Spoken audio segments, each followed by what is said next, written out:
Good morning दोस्तों, thank you for watching my YouTube channels. दोस्तों, आज हम चर्चा करेंगे क्लाइमेट चेंज के ऊपर। क्लाइमेट चेंज जो कि आज हम मानव जाति के लिए एक बहुत ही अहम मुद्दा है। Not humanity, it is the matter of the all creature which is existing in this environment. दोस्तों, मनुष्य के जीवन के साथ साथ पशु पक्षी जीव जंतु इनके भी लिए भी एक महत्वपूर्ण मुद्दा है जलवायु परिवर्तन। दोस्तों, जलवायु परिवर्तन आज जिस तरीके से बढ़ रहा है और इसकी वजह भी हम एजुकेटेड लोग हैं, हम पढ़े लिखे लोग हैं, हम समझ सकते हैं कि ये सब हमारे आंखों के सामने हो रहा है। इसकी सबसे बड़ी जो वजह है कि आज हम मानव की जो गतिविधियाँ, यानी मानव की मतलब we are living with the ignorance, कि हम अज्ञानता बस अपना जीवन जी रहे। मतलब कि हम अपने जीवन में क्या कर रहे हैं, उसका क्या एडवांटेज है, क्या डिसएडवांटेज है। क्योंकि दोस्तों, इन सब चीज़ को न समझने के का कारण होता है कि हमारे ही अंदर, हमारे ही इनर साइड में एक ऐसा डूअर बैठा हुआ है जो इग्नोरेंस में ही जीता है, जो अज्ञानता में ही जीता है। और वही जब हम उसके प्रति सजग नहीं होते तो हमारे जितने भी जो कर्म होते हैं वो हमेशा अज्ञानता में ही होते हैं। दोस्तों, इसी अज्ञानता को मिटाने के लिए, इसी अज्ञानता को दूर करने के लिए हमें अपनी समझ को बढ़ाना पड़ेगा, अपनी चेतना को नर्चर करना पड़ेगा। तभी हम इस संसार में पर्यावरण क्लाइमेट चेंज को रोक सकते हैं। क्योंकि दोस्तों, क्लाइमेट चेंज आज आम जनता के लिए, इस पृथ्वी के लिए एक बहुत बड़ा मुद्दा बन चुका है। क्योंकि जिस तरीके से आप देख रहे हैं कि क्लाइमेट चेंज के कारण ही हमारी जीडीपी भी कम जा रही है, क्लाइमेट चेंज के कारण ही आज हमें अनेकों बीमारियों का सामना करना पड़ रहा है। वातावरण में टेम्परेचर, जो air quality index very higher side जाते जा रहा है, तापमान में निरंतर वृद्धि होते जा रही है दोस्तों। और इसके सबसे बड़ा जो प्रॉब्लम है इसका, कि जो हमारी जो एटमॉस्फेयर की जो ग्रीन हाउस गैसेस है, जैसे carbon dioxide, hydrogens, nitrous oxide, methane. दोस्तों, मीथेन सबसे महत्वपूर्ण, इम्पोर्टेंट, बहुत ही कहना चाहिए मेन रोल प्ले करती है क्लाइमेट चेंज में। कार्बन डाइऑक्साइड तो है ही, लेकिन मीथेन मतलब जो कुछ भी हम कूड़ा करकट फेंक देते हैं और दोस्तों उनसे जो निकलता है वो सबसे ज़्यादा जो हार्मफुल होता है। जब उनको जलाया जाता है उनके कारण जो गैसेस निकलती है दोस्तों, वो सबसे बड़ा पॉल्यूशन का कारण होता है। दिल्ली में आप देखिएगा, इतनी बड़ी मीनार लगी हुई है कि जहाँ पर पूरा दिल्ली का कचरा जाके फेंका जाता है। आज दिल्ली की जो पॉल्यूशन स्थिति वो इतनी ख़राब हो चुकी है दोस्तों, वहाँ एक ऐसे वायरस ने जन्म ले लिया जिसके प्रति आम जनमानस में उसकी इम्यूनिटी भी नहीं है।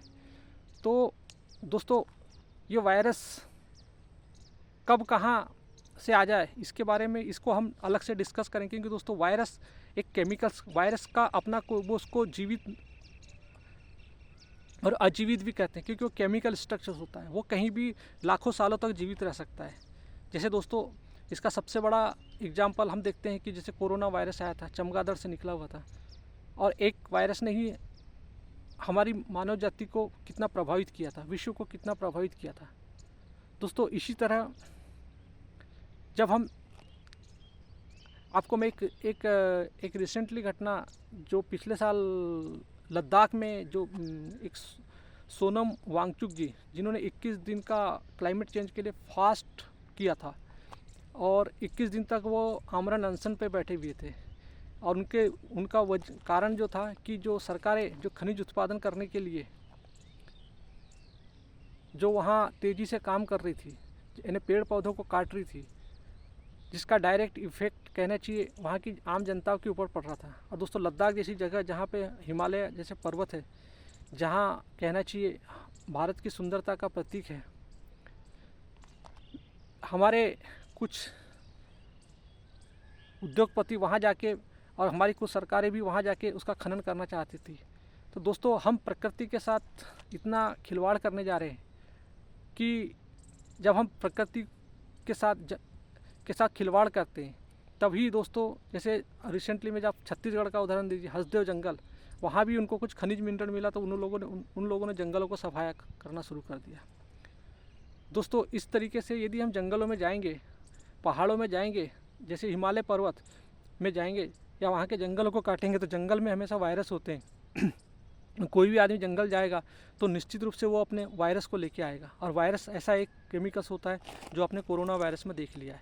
सेम थिंग दोस्तों, इसी प्रकार जो ग्लेशियर जो होता है, ग्लेशियर के अंदर भी जो इतने सारे वायरस होते हैं कि वो न जाने कि मतलब यदि वो, क्योंकि हिमालय का ग्लेशियर भी देखिए, क्योंकि वो तेज़ी से पिघल रहा है। हिमालय बहुत ही, जो कहना चाहिए अभी बहुत कच्चा पर्वत है, कहना चाहिए यंग फोल्ड बोलते हैं जिसको, उसका डेवलपमेंट अभी चालू है, कुछ इंच ही बढ़ रहा है। लेकिन दोस्तों हमारे क्लाइमेट चेंज के कारण और ये हमारे मानव की जो गतिविधियों के कारण अब वो वहाँ की बर्फ़ नीचे खसकने लगी है। और दोस्तों हिमालय एक ऐसा पर्वत है जिससे हमारा पूरा जो उत्तर पूर्व जो होता है, जिसमें कहना चाहिए वहाँ जितनी भी जो नदियाँ होती है, वो जैसे बिहार हो गया, उत्तर प्रदेश हो गया, हरियाणा हो गया, पंजाब हो गया, दिल्ली हो गया, इन सब के लिए वो नदी वहीं से बहती है। हिम नदी कहना चाहिए। जो दोस्तों यदि ये बर्फ़ पिघलेगा तो बर्फ़ के अंदर भी कितने वायरस होते हैं, और वो क्योंकि वो वायरस जब पानी के साथ कहना चाहिए हमारी नदियों में जाएगा और बर्फ़ अधिक मात्रा में पिघलेगी, क्योंकि दोस्तों जब जंगलों को काटा जाता है तो जंगलों को काटने के बाद वहाँ पे एक कहना चाहिए जो कार्बन निकलता है, कार्बन नहीं, इट मीन्स कार्बन सूट निकलता है, कार्बन के कुछ कणस निकलते हैं और वो जाके बर्फ़ के ऊपर लेयर बना लेते हैं। और जितना बर्फ़ के ऊपर जितना काली लेयर बनेगी दोस्तों, उतना ज़्यादा सूर्य का प्रकाश उसको एब्जॉर्ब करेगा, उतनी ज़्यादा बर्फ़ पिघलेगी। और बर्फ़ के नीचे चट्टानें होती है, जितनी चट्टानें एक्सपोज होगी अपने अंदर से और सूर्य की किरणें उसको ज़्यादा एब्जॉर्ब करेगी। तो दोस्तों इस प्रकार से हिमालय भी अपने आप में पिघलने लगा है। दोस्तों इससे क्या होगा कि जो नीचे तबकों में बाढ़ आ जाएगी। नीचे तबकों में बाढ़ आने के कारण क्या होगा कि वो मतलब जो वहाँ के जो छोटे तालाब है, झील है, वो झील अपने आप में भर जाएगा और एक ऐसा समय आएगा कि वो जब फटेगा तो पूरी बाढ़ आ जाएगी, फिर तबाही होगी। दोस्तों इस प्रकार से और न जाने ऐसे कितनी घटनाएं, उस समुद्र से कितने वायरसों का मतलब नदियों के थ्रू आम आदमी तक पहुंच जाएगा, इसकी कोई गारंटी नहीं। तो दोस्तों ये सब हमारी मानव गतिविधियों के कारण हो रहा है। दोस्तों हमने जोशीमठ के साथ क्या हाल किया है, मानव अपने भोग की तमन्ना लेके इतना उतावला और बावला हो चुका है कि प्रकृति का दोहन करने में लगा हुआ है। दोस्तों यदि हमने प्रकृति के इस दोहन को नहीं रोका तो हमारा अस्तित्व खत्म हो चुका है। क्योंकि दोस्तों पिछले 2015 में पेरिस में जो सामूहिक बैठक हुई थी उसमें यह निर्णय लिया गया था कि क्लाइमेट चेंज को रोकने के लिए सभी देशों को मतलब अलर्ट किया गया था कि यदि इस क्लाइमेट चेंज की दर को यदि नहीं रोका गया तो आने वाले 2050 तक इस पृथ्वी का विनाश ही होने वाला है। क्योंकि दोस्तों टेम्परेचर जब बढ़ेगी तो हायर साइड टेम्परेचर में कोई भी जीव जंतु पॉलिनेशंस मतलब जो पेड़ पौधों का जो ये होता है, क्योंकि कौन सा कीड़ा मकोड़ा आप बताइए कि वो 54 डिग्री में जीवित रह पाएगा। 55 से 60 डिग्री के बीच में हर जीव जंतु मर जाएगा। और दोस्तों क्लाइमेट वेदर इवेंट ये नहीं होता।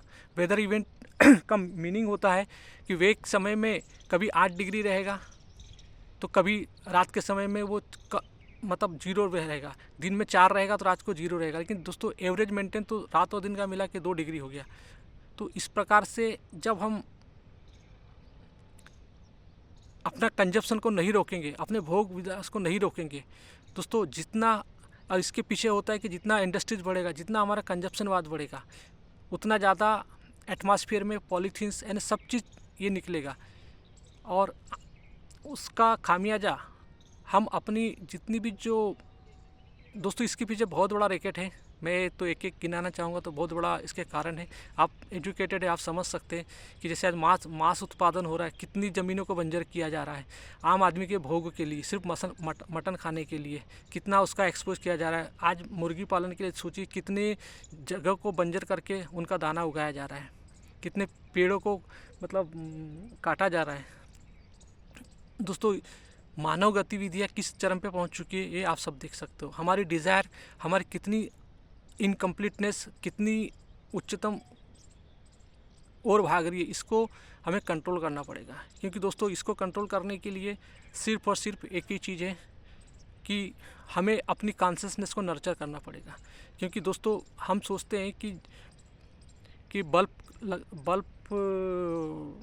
कम वाट का लगाने से, 2 किलोमीटर गाड़ी कम चलाने से या इलेक्ट्रिसिटी बढ़ाने से, नेता लोग बोलते हैं कि हमने मतलब बैटरी वाली गाड़ी बना लिया। दोस्तों आप ये भी सोचिए कि बैटरी कहाँ से जल रही है, वो बैटरी भी तो उसी कार्बन इमिशन से आ रही है ना, क्योंकि उसको चार्जिंग भी तो इलेक्ट्रिसिटी से ही चाहिए। दोस्तों आज हम जो बिजली का उपयोग का कंजप्शन करते हैं, 74% बिजली हमारी कार्बन से आती है, कोयला से आती है। सोचिए दोस्तों, आम आदमी में पता नहीं क्यों और हमारे ऊपर ये जो लोक धर्म जो छाया रहता है। एक I am giving the one example, during this Deepavali festival everybody is hanging the syringe front of the house, and 11 days the entire India is celebrating this festival with this syringe। दोस्तों प्रतिदिन हमने कितना कंजप्शन किया होगा, you think, और मतलब I want share कि मतलब यू थिंक कि what is the relation between the series and religions. क्या संबंध है दोस्तों उसके बीच में। प्रकृति माता का हम दोहन कर रहे हैं और हम घर में उस यानी कार्बन इमिशन करके हम माँ भगवती की पूजा कर रहे हैं। दोस्तों ये कौन सा कॉन्सेप्ट है, सोचिए आप। कि हम उस कार्बन इमिशन को रोकने के लिए हम इतने एक दूसरे को जागरूक कर रहे हैं, और एक जागरूक व्यक्ति जो कहना चाहिए वो खुद ही कार्बन इमिशन कर रहा है। मतलब प्रकृति में कितनी लाइटिंग जला रहा है। लाइटिंग जलाना मतलब दोस्तों क्या होता है, हमें बिजली जो मिल रही है वो कहाँ से मिल रही है। दोस्तों प्रकृति माता हमें हर चीज़ दे रही है, लेकिन हम उसका कितना दुरुपयोग कर रहे हैं, सोचिए। दोस्तों कुल मिला के देखिए कि हम जब तक अपनी चेतना को उजागर नर्चर नहीं करेंगे, तब तक हमारे क्लाइमेट चेंज की दर ख़त्म नहीं होने वाली है। क्योंकि जनसंख्या वृद्धि, population is the most important thing. जितना पॉपुलेशन इग्नोरेंस के साथ होगा, हमारी पृथ्वी तबाह ही होगी।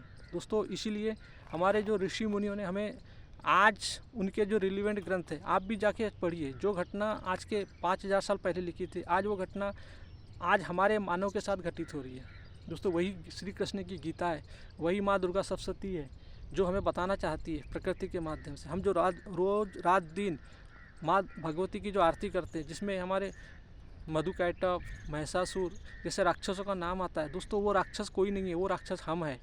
हमने ही प्रकृति को तबाह कर दिया है। देवी कुपित हो गई है, और जब देवी कुपित होती है तो वो किसी भी रूप में, चाहे कोरोना वायरस हो या किसी भी रूप में, हमसे बदला लेती है। क्योंकि हमारे लिए भी प्रकृति माता ने, इस पृथ्वी माता ने एक ओवरशूट रखा है। साल भर का दाना पानी हमें देते हैं, जो दिसंबर में आता है कि एक साल में आपको इतना मिलेगा प्रोडक्शन आपके जीवन निर्वाह के लिए। लेकिन दोस्तों हमने अपने भोग की जो सीमा रहती है उसको हम अगस्त में ही ख़त्म कर देते हैं, और उसके बाद जो हमारे अगस्त के बाद जो दिसंबर तक है, हम उसको उस पशु पक्षी जिनके लिए बचा रहता है उनके हिस्से का खाना खाते हैं। तो दोस्तों हम सोचिए हम कितने हद तक हमने हद पार कर चुकी है। दोस्तों इन सब के प्रति यदि हम मनुष्य में जागरूकता नहीं होगी, जागरूकता इन द सेंस कि हम अपने अंदर जो प्रकृति है, हमारे अंदर जो एक एलिमेंट बैठा हुआ है जिसको अहंकार बोलते हैं, वो अहंकार जब तक जो मैं वाला भाव है, क्योंकि मैं वाला भाव और हमारी जो पाश्विक वृत्ति लेके जो हम पैदा होते हैं, काम क्रोध लोभ मोह मद मात्सर्य, जब तक हम उसको नहीं समझेंगे और इस प्रकृति के 3 गुण तम रज सत को नहीं समझेंगे, यानी इट मीन्स कि मतलब we need to understand about the subtle body, यानी जो हमारी सूक्ष्मतम शरीर है, यानी ग्रास बॉडी और सूक्ष्मतम शरीर, इसको जब तक हम नहीं समझेंगे तब तक हम पर्यावरण में कोई चेंजेस नहीं ला सकते। क्योंकि फर्स्ट हमको अपने आंतरिक जीवन में परिवर्तन लाना पड़ेगा। हमको अपने मन बुद्धि चित्त अहंकार और इस प्रकृति के जो त्रिगुणात्मक रूप है उसको तम रज सत, इनको समझना पड़ेगा। क्योंकि दोस्तों जो सट रिपू जो होते हैं हमारे डीएनए में, हमारे बचपन से ही हमारे सेल्स में आ जाते हैं। हमारी 80,000 अरब कोशिकाओं में हमारी वृत्तियाँ बैठी हुई है। इसीलिए दोस्तों आप देखते हैं कि कोई भी हैबिट है, कोई भी आदतें इतने जल्दी नहीं जाती, क्योंकि हमारा बॉडी का जो इवैल्यूएशन है, आप समझ सकते हैं कि हमारा जो माइंड होता है, हमारा ब्रेन होता है, वो रियलिटी और इमेजिनेशन में फ़र्क नहीं समझता। मतलब we have to nurture our the brain with through the consciousness, और consciousness it is a nurture through, मतलब जब तक हम उसको एक रिलेवेंट अच्छे ग्रंथों के पास नहीं जाएंगे दोस्तों, मैं आपको बताना चाहता हूँ, मानव के जीवन के अस्तित्व के सिर्फ और सिर्फ जो ग्रंथ है वो श्रीमद् भगवत गीता, और वो भी एक अच्छे किसी इंटरप्रिटेशन वाले व्यक्ति से ही आप उसको समझिएगा।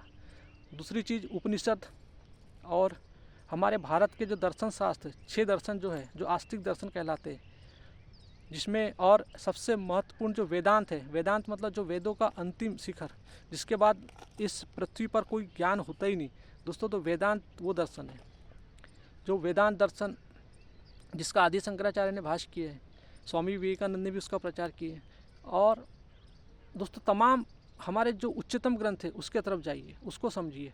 निश्चित ही आप जो करना चाहते हैं इस प्रकृति में कि पर्यावरण को यदि बचाना चाहते हैं तो माँ भगवती का जो दुर्गा सप्तशती है उसको पढ़िए, कृष्ण की गीता को पढ़िए, दर्शन शास्त्र पढ़िए। दोस्तों ये ग्रंथों से जब तक हमारी चेतना नर्चन नहीं होगी तब तक हमारे लिए कुछ नहीं होगा, तब तक हम इस प्रकृति का कुछ भी नहीं कर सकते, क्योंकि सारी चीज़ें हमारे अंदर से आना चाहिए। डेवलपमेंट अंदर से आता है तब बाहर होता है। दोस्तों आपके अंदर कोई भी काम करने के पहले आपके अंदर उस काम की प्रतिक्रिया उठती है ना, उसके बाद आपका आउटर वर्ल्ड में होता है। लेकिन दोस्तों हम दूसरों के कर्मों को देख के हम कर्मों के पीछे भागते हैं। दोस्तों कर्मों के पीछे मत भागिए। कर्मों के पीछे भागने से कौन आदमी किस कर्म से कर्म कर रहा है ये तो नहीं कर सकते ना। उस कर्म के डूअर के पीछे जाइए कि उसका इंटेंशन क्या है काम करने का, वो करना चाहता है कि नहीं करता चाहता। क्योंकि दोस्तों जब ज्ञान से कोई चीज़ आती है तो वो बहुत लंबे समय तक चलती है, और अज्ञान से कोई चीज़ आती है तो वो सिर्फ मतलब आज करेगा कल क्या करेगा ये कोई नहीं गारंटी ले सकता है। इसीलिए दोस्तों हमें समझ के, जब हमारी चेतना नर्चर होती है तब हम उसका किसी भी चीज़ का इम्पोर्टेंस समझ जाते हैं, तब वो काम हमारे लिए जीवन में सरल हो जाता है। जब तक हम उस चीज़ को अच्छे से नहीं समझेंगे, पर्यावरण को नहीं समझेंगे, क्योंकि पर्यावरण हमारे अस्तित्व का मामला है, तो हमें अस्तित्व का नॉलेज होना चाहिए। और जब तक हमारे अस्तित्व का नॉलेज हमें नहीं होगा तब तक कोई भी आदमी नहीं जुड़ेगा। दोस्तों हम कितनी भी फ़ोटो खिंचवा ले, कितनी भी शाबाशी ले ले, कितनी भी मीडिया को बुला के अपने ऑर्गेनाइजेशन का नाम कर ले, मतलब नथिंग विल बी हैपन। मतलब you can not bring within your nation, in your world. हम देश के लिए कुछ भी नहीं कर सकते दोस्तों। इसके लिए सबसे पहले हम जो भी ऑर्गेनाइजेशन है उसको पहले मतलब we have to study about the, इसका पढ़ना पड़ेगा, समझना पड़ेगा, इसको कैंपेन चलाना पड़ेगा, आम आदमी के पास जाना पड़ेगा, नुक्कड़ में बताना पड़ेगा कि why what is the reason.